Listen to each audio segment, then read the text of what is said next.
Virtual private networks, or VPNs, are a secure way for employees to connect to an organization's network over the internet.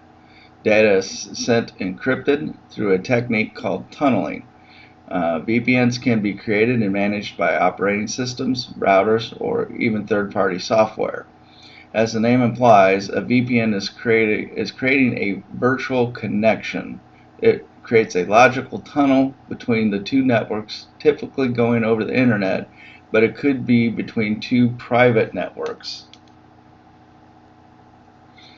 For example, you could have a more secure zone um, where your servers are and require a VPN connection for support personnel to establish and be able to connect to the servers. That is just one example. But most virtual private networks, the majority, are allowing employees and workers off-site to remotely connect into the organization and be able to use resources as if they are physically located in the main corporate building. Um, so general steps to connect to VPN using Windows, right? You use the network sharing center that we just saw just previously in our local network video. And you can set up a new connection or network, right? Connect to a workplace and then set up a dial-up or VPN connection, right? So let's go in here, go to our network and sharing center, right? So let's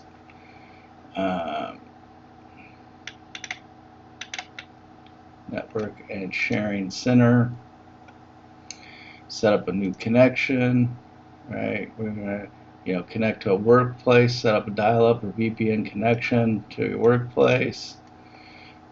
Use my internet connection, so I'm going to use a VPN, right? And then you have to have the internet address. Where are you connecting to, right? So you need, a domain name or an IP address, IPv4 or IPv6, and then you name your connection. Do you need a secondary authentication besides the password? So you have a smart card. And then you can allow other people to use this connection on this machine or not, right? And then you just create the connection. But once again, you go into your network and sharing center, right? And one of the easiest ways is to right-click on your network connection, open network and internet settings, and then go to the network and sharing center. Right, and then set up a new connection. And then once you have it, then you can just click on it and connect. Let's just see here. Actually, I have a third-party connection for the school district. There's my mouse. And so I have Cisco because, like I said, you can have VPN via the OS. This is creating a VPN using the operating system. You can have a VPN using a device such as a router, or you can have a VPN using third-party software, which is the Cisco here, right? So I have a Cisco software, and once again, just like the address that we needed here, we have the address that we're connecting to the district, and so I'm going to connect via VPN. I need to put in my password. Oh, actually, yeah, so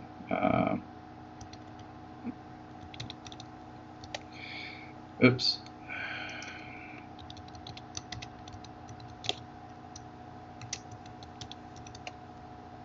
Okay, so I'm now connected to the TCC network So what I will show you what this actually does is these drives here are actually on the district, and before I was connected they were disabled, but now I should be able to access them. So if I go to K drive, so now I have access, right? So now that I am VP'd in, I can access these district servers. But before I was not, and I can actually access, this is actually my C drive on my computer in my office. And so I'm connected to the C drive on my office computer now, because I am connected through VPN, a virtual private network tunnel from my home to my office using VPN. So I'm going to do this, and then I'm going to, so I'm going to disconnect, and now I'm no longer I'm no longer connected to the district. So if I go back here and go back to my drives, I no longer have access. I can't connect to my K drive, because and then I can't connect to my office computer because I am no longer connected to the district network.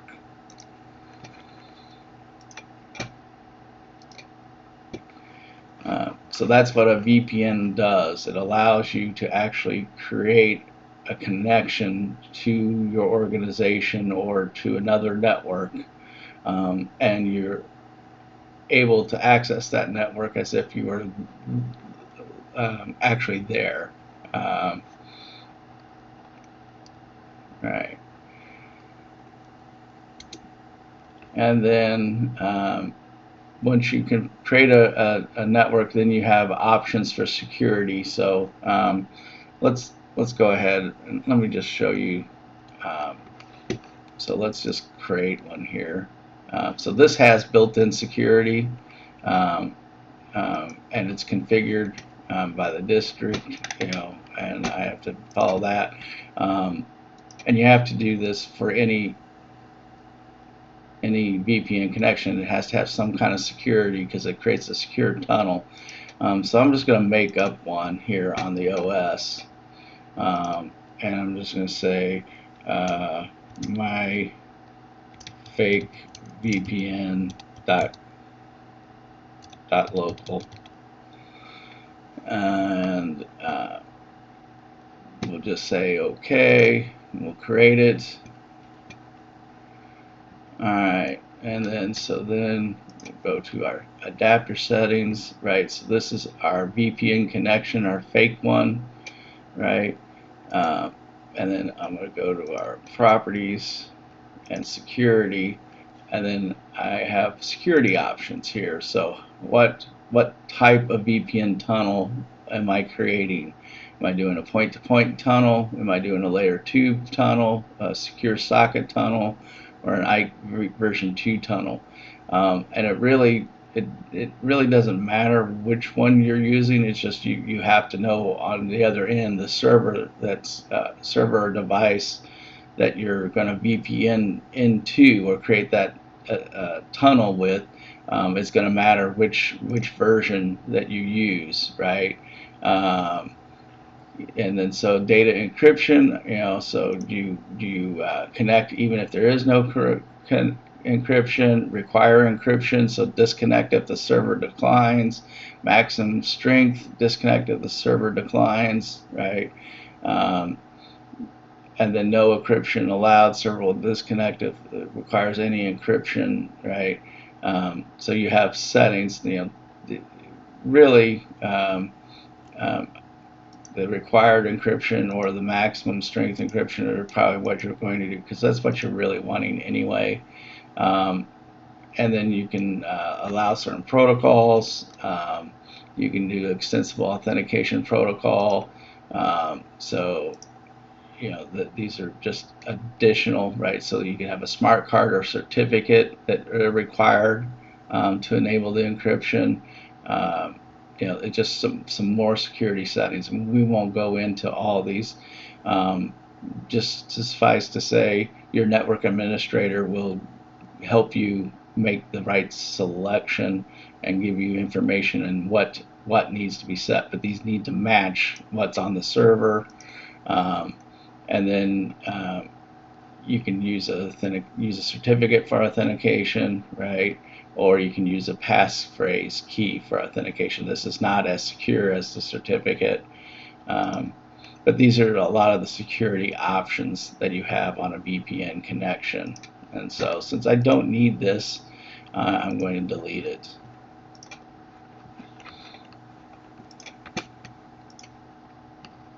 But so you can connect a VPN, but there's all kinds of security settings that are available as options.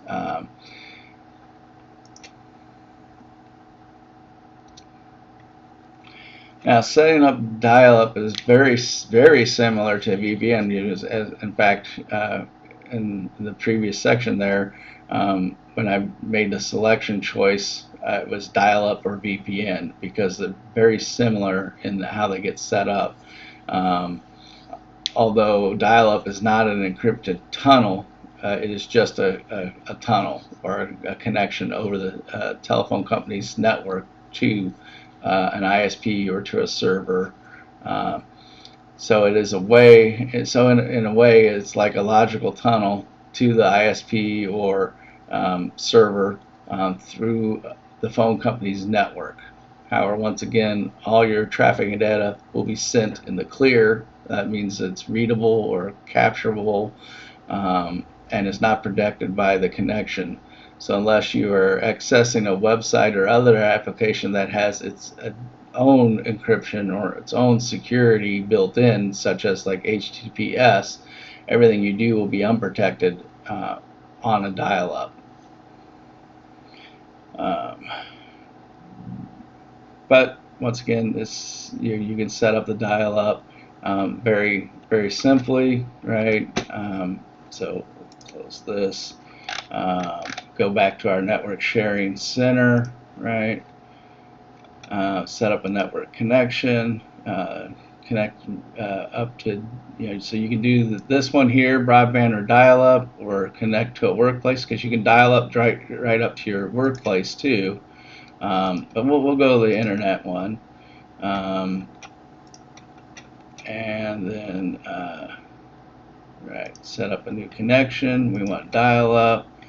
All right, is the modem connected? Right, so that I don't have a modem, but so if you had a modem, then it would allow us to go. But I'm going to say anyway, and so then you would put in the phone number, right? So 555-1212, right? Whatever the phone number is, right? To the server that you're connecting to, the ISP or whatever device that you're dialing in. Then you've got your username, your password, right? So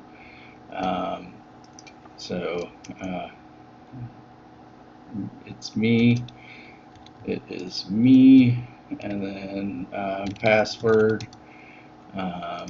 right? And then remember this password, and then we can just create that, and it's now ready for use. So we can change. So now we have a dial-up connection. The device is missing, so it won't allow us to dial up. But if we had a modem and a phone line connected, we would just double click on that, and it would dial. But we don't need this because we don't have a modem.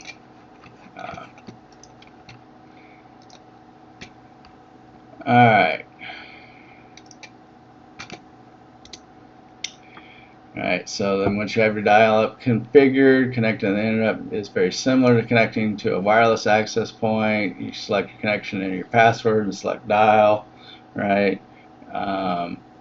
Much like wireless, you can save your password, so in the future you just need to select your connection and then hit dial.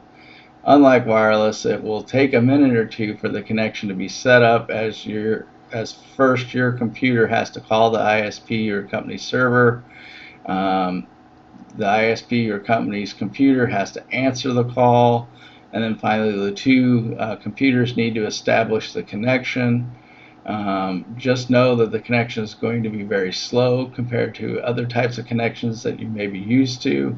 The fastest connection is likely going to be 56K, not meg, but 56K. However, this type of connection is still very usable for low bandwidth needs, say transferring a small amount of files on a nightly basis. For example, a remote store could dial up and connect to the company's servers and upload all the sales data for the day.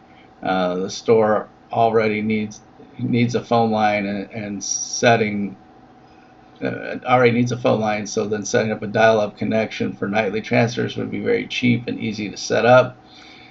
Although if the store needed any daily access to the servers or internet, then other broadband solutions like DSL would be more ideal. So that is setting up VPNs and dial-up. In our next video, we'll be covering IP addresses.